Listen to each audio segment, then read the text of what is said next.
Hey to all my Lupac loves. Okay, y'all, this is just a little quick 1-2 video of Laonia's latest shenanigans in the Janelle and Bree saga. Check this out, y'all. She's blessed to the hotter flavor. Reach the magnitude, and then people take it and flip it and make it into what they want to do with it. I'm just learning that it's okay to have boundaries. Girl, you literally said this like 5-6 months ago. You made a whole post about having boundaries and not sharing everything on the internet. It is literally because of you that we even know you guys' business in the first place. Not these men, you, ma'am. So how long is this going to last for the second, third, fourth time? Make it make sense. It's okay to be selective on what you decide to put out and what you decide to share. I don't have to share everything, and I don't have to be as transparent. And I love that for me, because now I get so much peace and I get to have certain things to myself. That's why I haven't really, like with my other kids, especially Amora, I was like vlogging everything, showing everything. And here you go again, pretty much blaming RH. That's why you mentioned your child that you have with him and saying you were sharing, blogging everything. But you have to also take accountability as well. And newsflash, I don't know if you noticed, but we didn't know too much when you was with RH either. Now, y'all did show some things as far as what influencers show on the internet when they're vlogging, but business-wise, personal business, y'all didn't share everything. I don't know. You need to really sit back and recollect your thoughts and really think about the relationship you had with him and how it played out, ma'am. Like, you brought all of this to the internet. You did.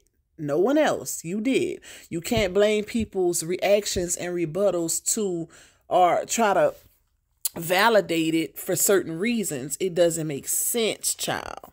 And this time around, I'm not really showing and sharing every single thing.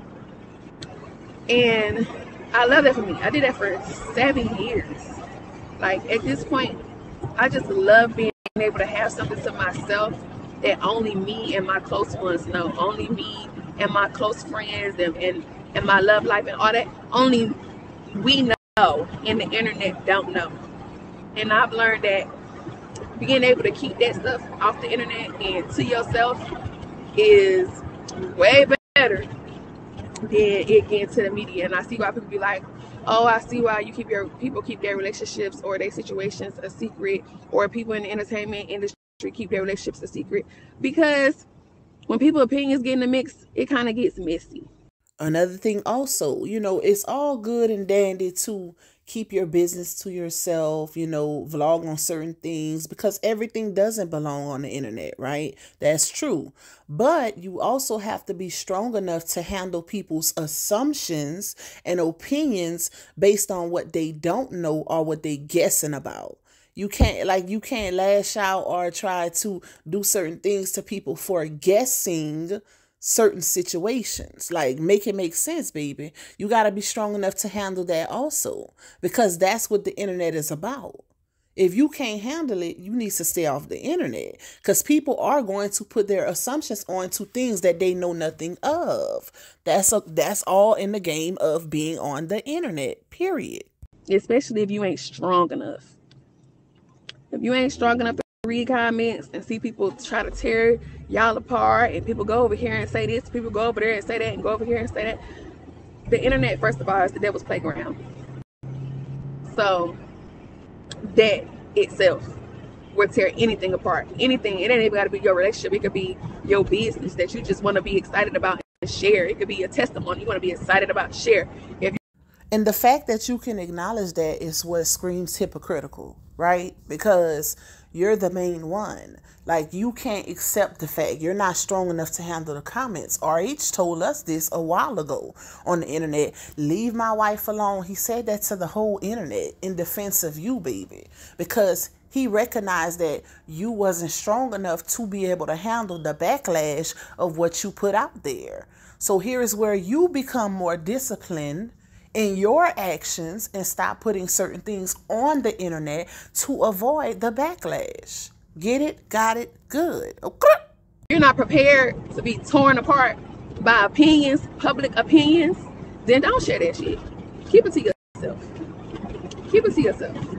And through learning to keep things to myself and being selective on what I put out, I'm able to enjoy my life so much better now. I get on here, I post, and I go ghost. Okay? Post and go ghost. I don't dwell in the comments. I got moderators. I got people who work for me to get the shit deleted in the comments because I don't got to put up with none of that. I don't listen. People be like, oh, you get paid for comments. Oh, you get paid. I'm one that don't give a damn about no comments. I'm one that don't give a damn about no following.